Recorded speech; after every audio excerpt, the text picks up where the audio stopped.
আলহামদুলিল্লাহ, খুশির খবর। আমার আজান শোনার খুব ইচ্ছা, আমি সহ্য করতে পারছি না, নামাজ পড়তে পারে।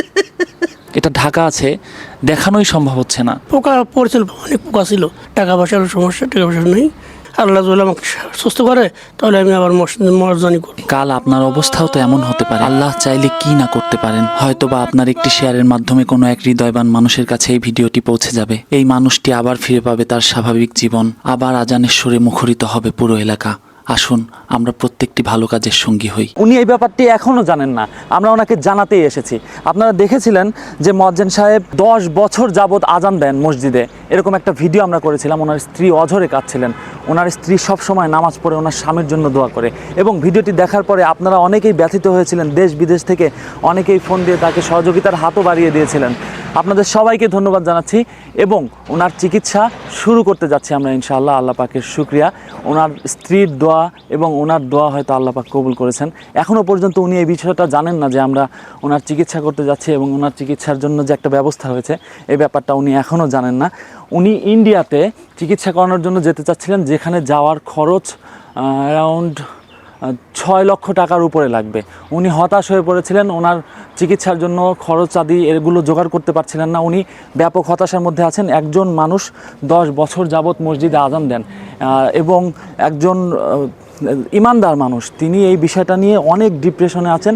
গত 1 বছর যাবৎ উনি বিছানায় এবং বাড়িতেই আছেন। একবার ভাবুন ওনার মনের অবস্থা, যে একজন পুরুষ মানুষ, ওনার সংসার আছে, স্ত্রী আছে, সব কিছু মিলিয়ে উনি বাসায় পড়ে থাকেন সব সময়, মসজিদে যেতে চেয়েও পারেন না। ওনার আক্ষেপ, উনি মসজিদে আবার যেতে চান এবং আবার আজান দিতে চান।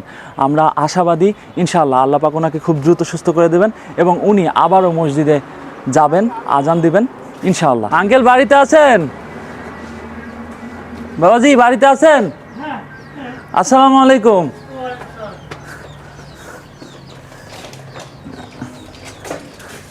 আসসালামু আলাইকুম, কেমন আছেন? চলে আসলাম আমরা একটা খুশির সংবাদ নিয়ে। খুশির সংবাদ হচ্ছে যে আপনার ইয়ের জন্য, মানে ইন্ডিয়াতে যায় চিকিৎসার জন্য কত খরচের প্রয়োজন ছিল ওখানে, মোটামুটি একটা ধারণা? 2 লাখ 2.5 লাখ টাকার খরচ হবে। খরচ মানে সব কিছু দিয়ে, চিকিৎসা খরচ দিয়ে মুখ কত লাগবে এটা তোমার জানা নেই সঠিকভাবে। অপারেশন সব কিছু দিয়ে অনেক টাকার প্রয়োজন, তাই তো? অনেক টাকার প্রয়োজন। অনেক টাকার প্রয়োজন। তো আপনি কি দেশে চিকিৎসার জন্য চেষ্টা করেছেন কখনো? হ্যাঁ করেছি, ব্যবহার করতেছি। ওইটা কি চিকিৎসা কি দেশে হবে? হ্যাঁ, চিকিৎসা দেশে হবে। হ্যাঁ, কিন্তু দেশে তাহলে করালেন না কেন? এখন বর্তমান হচ্ছে, শুরু হয়েছে। বর্তমান শুরু হয়েছে। এখন খুশি সংবাদ হচ্ছে যে আপনার চিকিৎসা মনে করেন যে আজকে থেকেই শুরু। আপনার চিকিৎসা আজকে থেকেই শুরু। আপনাকে কিছু টেস্ট করা হবে। এখন কি আপনি আমার সাথে যাবেন নাকি পরে যাবেন, কালকে যাবেন? কোথায় যাবো? আগে আপনার কিছু টেস্ট করাতে হবে। মানে আপনার চিকিৎসা আজকে থেকেই শুরু। আপনার ঘাটা একটু দেখান, আমাদেরকে একটু দেখান। ব্যান্ডেজ করা আছে, এটা খুলেন কখন? খুলে হলে 2 দিন পর পর। 2 দিন পর পর।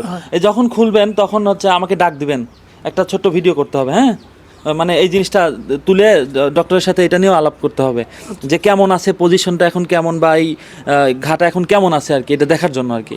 ওনার পা এইখান থেকে শুরু করে এখান পর্যন্ত একদম পচে গিয়েছে।